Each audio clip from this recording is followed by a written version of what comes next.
Twilight Has Gray Hair by Soto Konoha.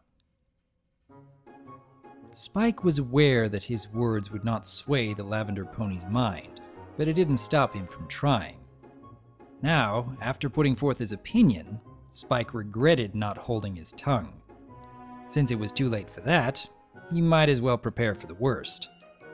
Reaching far out of sight, Spike pulled forth his body armor of pillows and military-issued helmet, and he moved himself closer to the floor to better his center of gravity.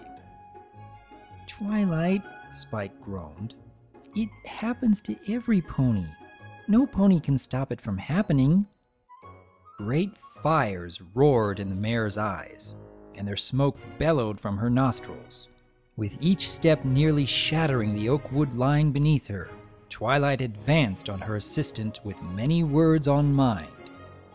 "No, Spike," she replied in a calm demeanor, but it didn't last. "This does not happen to every pony at an age like this, especially when this mare," she pointed at herself, "has yet done anything to deserve something as catastrophic as this." Her hoof moved from her chest to the streak of pale in her mane. Spike ran into the end of his journey. The bookshelf stood strongly against the purple dragon's will. He was cornered between a unicorn's scathing tone and unprecedented danger. Spike attempted to turn to move away from the wall, but it was far too late. Twilight already stood in his wake. "Calm down, Twilight," he pleaded, desperately wishing he could distract her long enough to escape. "Oh, okay. So you want to take this slowly? Sure, let's just sit down and imagine that my gray hair doesn't exist. Let us pretend that Twilight can handle this situation with subtlety, and Twilight isn't feeling like every second she spends fighting Mr. Let's Be Reasonable over a matter that is not reasonable. Is that what you want?" Yes? This was it. This was the end for the #1 assistant. Or so he thought, until his rescuers made an enticing entrance, which drew the fiery unicorn's attention to them. A cyan Pegasus made her mark and zoomed through the door, sliding into a full stop in front of Twilight. Uncomfortable with the lack of personal space, Twilight stepped back, but her movements were halted by her hyperactive friend giggling uncontrollably at the only sight to see. "Twilight?" Pinkie Pie choked between giggles and hiccups. "What happened to your hair?"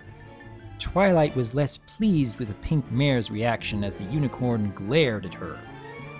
"This is not funny, Pinkie Pie," Twilight emphasized every word. "You're right," Rainbow joined in, failing to hold back her amusement of the new look. "It's hilarious. Twilight, are you sure you're not telling us your real age?" "Rainbow, I'm sure Twilight's still young at heart, if not anywhere else." "I am not old!" Twilight roared, growing furious of the jokes. "Hey, Twilight," Rainbow teased. "When are you going to join the schoolhouse? The children could use a few history lessons on friendship." Twilight's mane began to catch fire. She didn't understand why such a calm and collected pony such as herself was getting gray hairs at such a young age. Her friends certainly weren't making the situation any better with their obsessive need to crack jokes. Twilight was being serious, and her friends weren't. "Dashie," Pinkie gasped, catching air and losing her uncontrollable torrent of hiccups. "We have to be professional about it. This is Twilight we are talking about. I am super duper positively sure that she is not old." Twilight was happy to find some pony who was going to look at everything for how it is. "She's just chronologically gifted." Okay, maybe not. The giggling mares fell to the floor in a fit of laughter. Twilight was at her end, and she was not going to take it. The frustrated unicorn walked out the door in search of a way to solve her problem, leaving the two jokesters to look after the library. Her stroll through Ponyville was no better than her unwanted visit to the library. As Twilight walked with her shoulders dragging, the citizens of this minute village gazed at the unicorn's new fashion statement. Some gossiped to each other, ensuring they were unheard by the defeated pony, while others couldn't control their desires to make fun of the shade of gray in Twilight's mane. The unicorn sighed and blew the highlighted locks of her hair out of her eyes. Once clearing her vision, Twilight realized there was a taller, muscular stallion standing in her way. She stopped before running into the red-furred horse and looked up on him as he looked down upon her. Despite the saddened look on the unicorn's muzzle, Big Mac smiled mildly as he wondered what had this pony in a fix.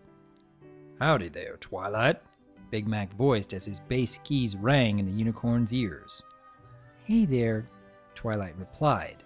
She looked away in the hopes of hiding her face from the Earth Pony as she murmured, "What are you doing here?"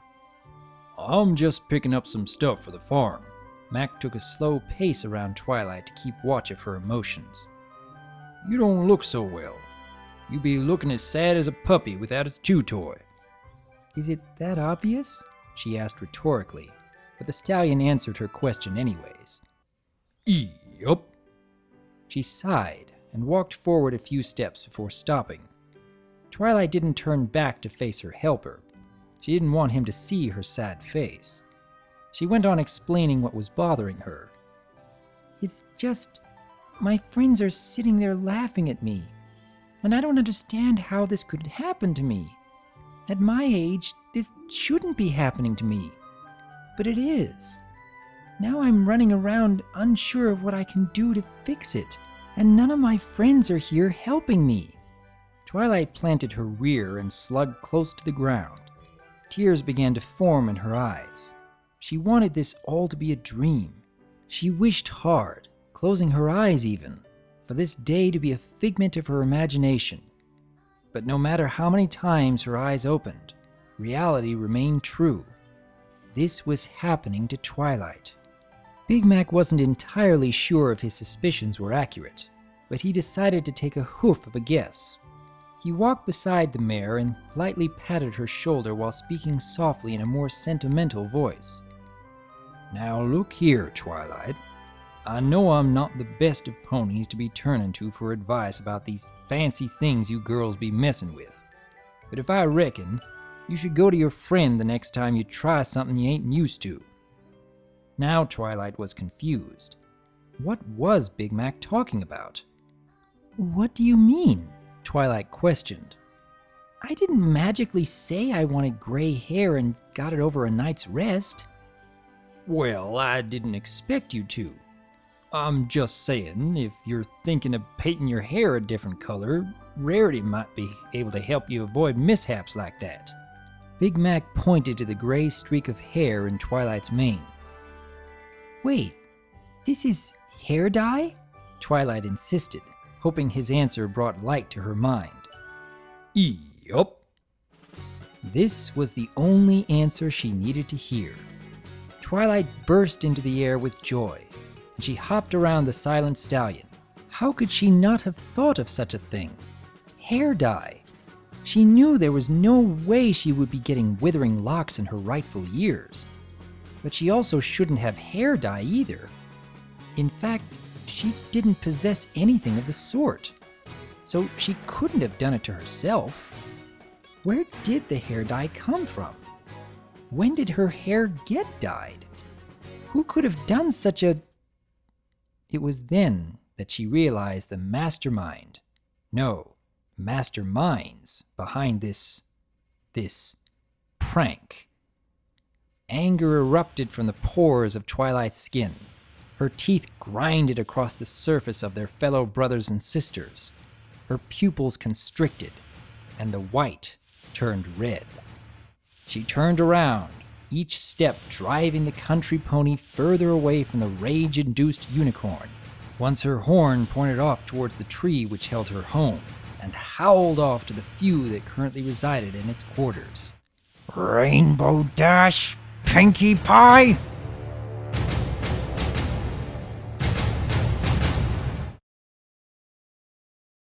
That was Twilight Has Gray Hair by Soto Konoha. Though a rather short tale and mostly centered on over-the-top reactions, I'm actually rather curious how any member of the main six would react in this situation, suddenly discovering that they're becoming older than they were really prepared to be. There are elements of this story that I really could see happening in an episode of MLP, and it would provide an opportunity for a rather poignant life lesson: how to age gracefully. Not really so much a lesson for children, but perhaps the kind of episode that would help them better understand their elders. What do you think? I am Dr. Wolf, and I look forward to hearing from you.